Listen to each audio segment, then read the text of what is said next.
અને આ સાઈડ મમ્મીએ પણ સા પી લીધો. A few moments later. બપોર પછી તો 3 જણા આવી ગયા છે કપાસ ઉતારવાને. આજ તો કપાસ વીણી જ નાખવો છે પણ વધુ વિટામિન ડી લેવાઈ જશે. એટલે આ કોણ વાહે રહી ગયું? એટલે આ તો પપ્પા છે. એટલે આગળ વૈયાવો ગાય ઘા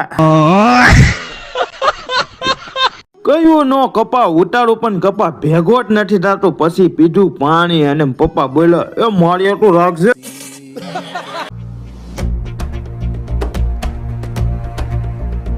દી આઠમી ગયો છે એને ગહાડી મૂકી દીધી મારી માથે અને મેં મૂકી માણકી ઉપર ગહાડી. પોગી ગયો ઘરે અને ગાડી ઉતાડીને હવે રસોડામાં દળવાનું છે ડાવણું. પેલા તો લોટ શેક કરી લઉં, ભરકું નથી આવતું ને. પછી તો આવી ગયો ફળિયામાં ને અહીંયા કરીએ આપણો મિની બ્લોગ પૂરો. ફટાફટ વાલા ફોલો કરતા જજો. Bye bye.